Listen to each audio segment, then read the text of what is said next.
আসসালামু আলাইকুম, welcome back. অনেকদিন পরে আমার বাড়ি হাওড়া জেলায়। আর আজকে যেখানে ডেস্টিনেশন সেটা হলো আদি সপ্তগ্রাম। ভাবছিলাম বলবো না, কিন্তু না বললে তো হবে না, কারণ আমাকে টাইটেলে তো লিখতেই হবে। যাই হোক, আমাদের বাড়ি থেকে মোটামুটি 2 ঘন্টা দূরত্ব এটা। তো এখানে এসেছি আজকে। তো ভিডিওটা শুরু হোক শুরু থেকে। এটা যাদের বাড়ি হাওড়া কলকাতার আশেপাশে তারা মোটামুটি ওই বিকেলে একটা ট্রিপ বা হাফ ডে ট্রিপ হিসাবে আসতে পারো, ঠিক আছে? যাদের ইতিহাস নিয়ে অনেক ভালো লাগা আছে তাদের জন্য এটা ভালো জায়গা হবে। মসজিদের ভেতরে ঢোকার আগে দু একটা কথা বলা দরকার। সেটা হলো, আমরা বাঁকুড়া বিষ্ণুপুরে যাই, সেখানে গিয়ে আমরা টেরাকোটার মন্দির দেখতে পাই। আজকে যেখানে এসেছে সেটা হচ্ছে টেরাকোটার মসজিদ। এটা 1539 সালে তৈরি হওয়া। এখানে লেখাই আছে, এখানে যেটা দেখলাম একটু আগে, নুসরাত শাহের শাসনকালে তৈরি। তাহলে let's start from the starting. ঘড়িতে বাজে দুপুর 2:30, আর আমরা একটা বেরিয়ে পড়েছি আজকে একটা শর্ট ট্রিপের উদ্দেশ্যে, যেটা হলো আদি সপ্তগ্রাম ব্যান্ডেলের কাছে। তো এই যে রাস্তাটা আপনারা দেখতে পাচ্ছেন, সে রাস্তাটা আমাদের এলাকারই রাস্তা। অনেকেই চেনে, যারা যারা ভিডিও দেখছে। কারা কারা চেনো একটু বলবে তো লোকেশনটা কোথায়, চিনতে পারলে। আর দ্বিতীয় কথা হলো যে এখানে তো আমরা প্রায় যা আশা করি, কিন্তু আজকে এই জায়গাটাই ভালো লাগছে, একটু অন্যরকম ভালো লাগা কাজ করছে, কারণ আমরা ঘুরতে বেরিয়েছি। অথচ সাধারণত প্রতিনিয়ত যখন আমরা রোজগারের জন্য এই রাস্তা ব্যবহার করি তখন কিন্তু এত ভালো লাগা আসে না। কিন্তু এখন আমরা ফ্রি মাইন্ডে রিল্যাক্সে প্রকৃতিকে দেখতে দেখতে যাচ্ছি, সেই জন্য একটা আলাদা রকম ভালো লাগা কাজ করে, একটা ফিলিং আসে, একটা ভাইব কাজ করে। তো এটা হলো ঘুরতে যাওয়ার একটা ম্যাজিক। হ্যাঁ, এটা ঘুরতে গেলে এরকম একটা ফিলিং আসে। পরিচিত সিনকেই যখন আমরা দেখি বাইরে তখন ভালো লাগে। তো আমরা আস্তে আস্তে এগিয়ে চলেছি এইভাবে টুকটুক করে।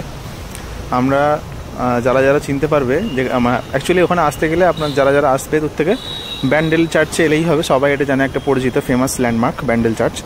সেখান থেকে মোটামুটি সপ্তগ্রাম ওই 5 কিলোমিটার মতো, 5 কিলোমিটার। আমরা এই ফুরফুরা গেট ক্রস করলাম, আমরা সিয়াখালার দিকে যাচ্ছি। সিয়াখালা থেকে আমরা যাব বারুইপুর। সেখান থেকে এই যে মেন রোড পেয়ে গেছি। বারুইপুর থেকে ন্যাশনাল হাইওয়ে ধরে সোজা গিয়ে যাব। এই যে আমি আর আমার বন্ধু চলেছি একটা প্রাচীন ঐতিহাসিক জায়গা দেখাতে। ওখানে গিয়ে তো কথা বলবোই, গিয়ে তো দেখবো আমিও, তোমরাও দেখতে পাবে আমার মাধ্যমে। তো যে কথাটা বলা দরকার সেটা হলো, সপ্তগ্রাম হলো একটা ঐতিহাসিকভাবে মানে মধ্যযুগ থেকে পরিচিত এবং ফেমাস একটা জায়গা। যারা যারা বাংলা সাহিত্য ভালোবাসে তারা এই নামটা শুনে থাকবে, আদি সপ্তগ্রাম। এই যে গাছটা রাস্তায় পড়লো, দেখতে ভালো লাগলো বলে একটা ছবিতে রাখলাম ফ্রেমের মধ্যে। তো যেটা বলছিলাম সেটা হলো, আদি সপ্তগ্রাম একটা ঐতিহাসিকভাবে ফেমাস জায়গা। দুবার করে এই কথাটা বলা হয়ে গেল, আমার আসলে ক্যামেরার সামনে বলা প্র্যাকটিস নেই, তাই জন্য ভুলভাল বলে ফেলছি। যাই হোক, টেক ইট ইনফর্মালি। আমরা এই কথা বলতে বলতে অনেকটাই চলে এসেছি, রাস্তা প্রায় শেষের দিকে। দিল্লি রোড দিয়ে আমরা এগিয়ে চলেছি ওদিকটায়। এখান থেকে একটুখানি কাছেই, গুগল ম্যাপ দেখাচ্ছে অনেকটাই কাছে এখান থেকে। তো একটু শর্ট ট্রিপের জন্য বিকেল আট আমার জন্য অবশ্যই আসা যায়, খুবই ভালো লাগবে। জায়গাটাও খারাপ না, নির্জন জায়গা। মানে ইতিহাসের ছোঁয়া তো রয়েছে ওই জায়গাটা, রন্ধ্রে রন্ধ্রে। পৌঁছে গেছি প্রায়, আমরা এসে গেছি। আসসালামু আলাইকুম, চলে এসেছি। এই হলো সেই মেন রোড যেটা পেছনে দেখতে পাচ্ছ। আর আমার পেছনে রয়েছে কী বলবো, শতাব্দী প্রাচীন বললেও মনে হয় বয়স কম বলা হবে। এক্স্যাক্ট ইনফরমেশান দেবো সেটা দেখতে পাবে। এই হলো মেন রাস্তা, এখানে আমরা বাইক রেখেছি। আর এই হলো মসজিদটা। মসজিদ শুধুমাত্র নাম মাত্রই রয়েছে, যেটা বোঝা যাচ্ছে। এখানে সব বাচ্চারা খেলাধুলা করছে। এই যে জুতো খুলেছে এখানে বাইরে, ভেতরটা গিয়ে দেখাবো। এই হলো, এখানে কয়েকটা দেখতে পাচ্ছি কবর করা রয়েছে, চাদর চাপানো রয়েছে। তো ভেতরে গিয়ে যাচ্ছি, গিয়ে পুরোটা ব্যাপারটা বলছি, কেসটা কি।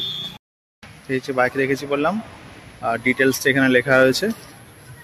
এখানে লেখা আছে যে এটা এএসআই এর আন্ডারে রয়েছে টোটালি। এই যে, আর এটা যে মসজিদ সে ব্যাপারে এখানে লেখা রয়েছে। লেখাটা ভালোভাবে এখান থেকে দেখা যাবে বাংলায়। ভেতরে ঢোকা যাক, বিসমিল্লাহ বলে দেখা যাক। ছাদটার তো কিছু নেই, এই যে শুধুমাত্র দেয়ালগুলো আছে। জুতো খুললাম, একজনের এসে দুজন ঢোকা যাবে না, এমনভাবে ঢুকতে হবে। এই যে ঢোকার গেট, এই মসজিদের একদম ফ্রন্ট ভিউ, ইটের তৈরি। এখানে আরবি ফলকে লেখা আছে the ancient and classical Arabic calligraphy. দেখতে খুব ভালো লাগে এগুলো। আর এই যে পোড়া মাটির কাজ, যে জন্যে এটা এত বিখ্যাত।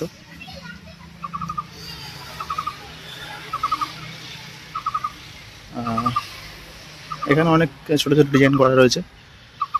এই যে নিচে এখানে আমাদের ব্যাগ হেলমেট রাখা আছে।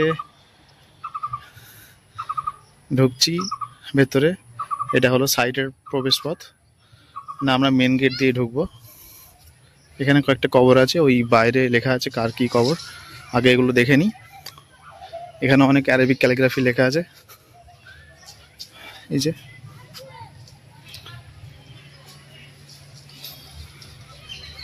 আল্লাহ তাদের ক্ষমা করুন যারা এখানে শুয়ে আছে দুনিয়ার জীবন শেষে। কবর উঁচু করা উচিত নয় এইভাবে যেভাবে করা আছে। যাই হোক, আমরা এবার মেন গেট দিয়ে ঢুকবো। এখানটা এই দিক থেকে এরকম দেখতে লাগছে কবরের সাইড থেকে। এরকমভাবে সরকারিভাবে ঘেরা রয়েছে। এটা একটা সেন্ট্রালি প্রোটেক্টেড মনুমেন্ট লেখা ছিল। হ্যাঁ, এটা হলো মেন গেট। অনেক লম্বা গেট, অনেক উঁচু গেট। আগে ঢুকি, তারপর আশপাশগুলো দেখছি। বিসমিল্লাহ। খুব বেশি বড় নয়, মোটামুটি দুটো মানে লাইনই হবে নামাজের জন্য যদি হয়। ছাদ বলতে কিছু নেই, শুধুমাত্র দেয়ালগুলো অবশিষ্ট আছে। আর এই মিহরাবের জায়গাটা রয়েছে যেখানে দাঁড়িয়ে নামাজ পড়া হয়। এটা হলো খুতবা দেওয়ার স্থান। মাটির কাজগুলো দেখানোর জন্য এত ভেতরে ঢোকা।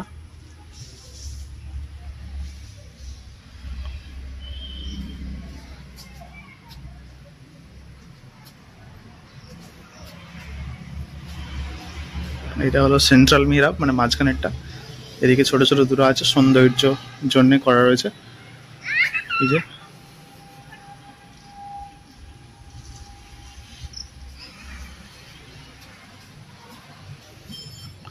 নিচের কাজগুলো বেশ দারুণ। এই যে সাইডে কিছু পোড়া মাটির কাজ করা রয়েছে, যার জন্য টেরাকোটা বলছিলাম। যে আমার দেখা হতে পারে এটা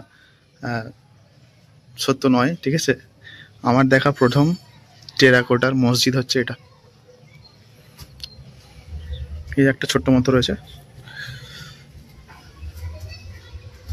এমনি সৌন্দর্যের জন্যই করা রয়েছে। মেম্বারে একটু উঠে দাঁড়াই।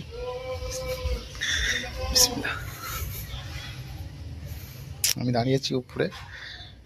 আর এই হলো নামাজ পড়ানোর স্থান। টোটাল মসজিদের চারপাশটা, মানে ইমামের জায়গা থেকে দাঁড়িয়ে দেখলে যেমন লাগবে এখন তেমন দেখা যাচ্ছে ক্যামেরা থেকে। মেন গেট এটা। একসময় বাংলায় মুসলিম শাসনকালে এইসব হয়েছিল, এখন তার নিশানা পর্যন্ত চলে যাচ্ছে, মিটে যাচ্ছে। তো সাইড দিয়ে বেরোলাম। এই যে যেখান দিয়ে ঢুকেছিলাম সেটা হলো এই মেন গেটটা। আমি এবার এদিকে ডান দিকে চলে এসেছি। এখানে কিছু পাথরের টুকরো রাখা রয়েছে। এই যে এখানে আর কি দেখবো, দেখার মতো তো কিছু নেই। এটা মসজিদ এরিয়ার মধ্যেই পড়ে। এই যে এটা একটা মিনারটার আচ্ছা নিচে নেমে গিয়ে দেখায়। এটা হচ্ছে মসজিদের পেছন থেকে, ওটা হলো সেন্ট্রাল মিহরাব সেটা। আর মিনারটা হচ্ছে এই যে, মন্তব্য নিচ্ছি দাঁড়া। তো এই হলো মিনার, একটু ভালোভাবে দেখা যাক। উপরে গাছ হয়ে গেছে, মানে ধ্বংসের দিকে চলে যাচ্ছে আস্তে আস্তে। কোনো পরিচর্যা নেই, কোনো লোক নেই, কোনো এন্ট্রি ফি নেই। সবচেয়ে বড় কথা হলো এটা যে এখানে ঢুকতে গেলে কোনো টাকা পয়সা লাগে না। এই যে পোড়ামাটির কাজ করা রয়েছে, রক্ষণাবেক্ষণ ছাড়া তো নষ্টই হয়ে যাবে।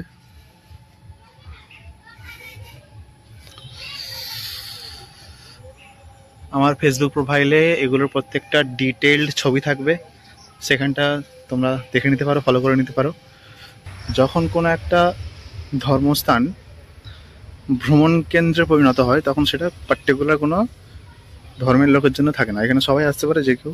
এই যে বাচ্চাগুলো খেলছিল তারা কিন্তু মুসলিম নয়, তারা মুসলিম, হিন্দু ভাই বোন। তো যখন কোনো ধর্মস্থান এরকম ট্রাভেল স্পটে পরিণত হয় তখন সেখানে কোনো বিধিনিষেধ সাধারণত থাকে না। সেই জন্য এখানে যে কেউ আসতে পারে, একটা প্রাচীনত্বের গন্ধ পাবে এখানে এলে। এই হলো মোটামুটি টোটাল কাভারেজ। মসজিদের মাঝখানেই দাঁড়ালাম, মেন গেট দিয়ে ঢুকে একবার টোটালটা ঘুরে নিচ্ছি। 360। ছাদ বলতে কিছু নেই, যা আছে এরকমই শুধু চারদিকটা। ওই যে মিনারটা, ওটা।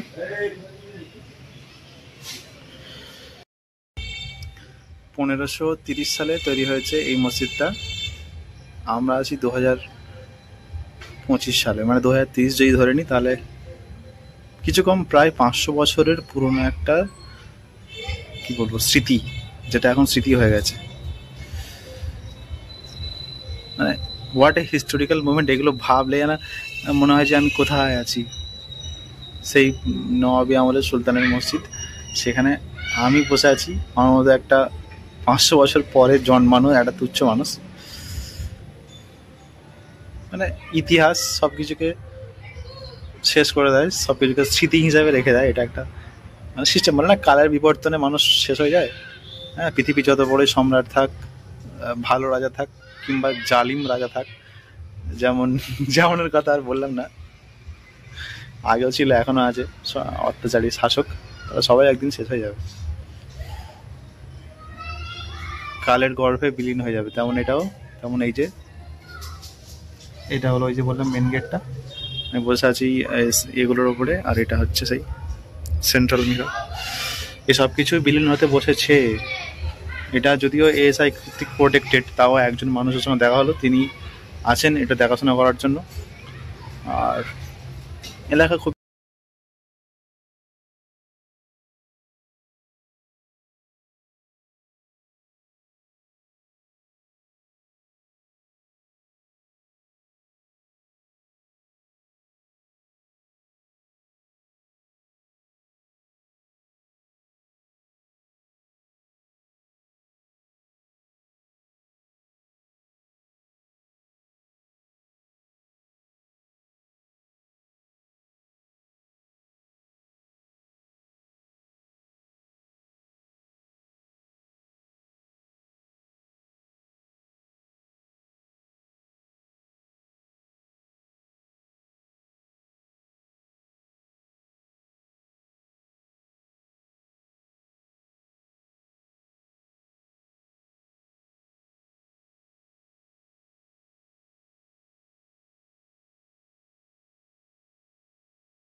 মোটামুটি ঘোরা হয়ে গেল। আমি আমার বন্ধু দুজনে এসেছি।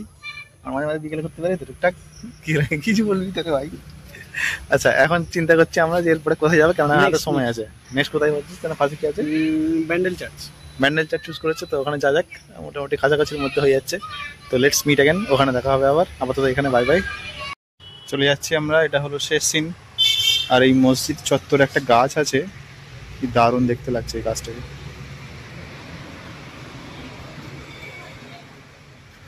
হেভি লাগছে দেখতে।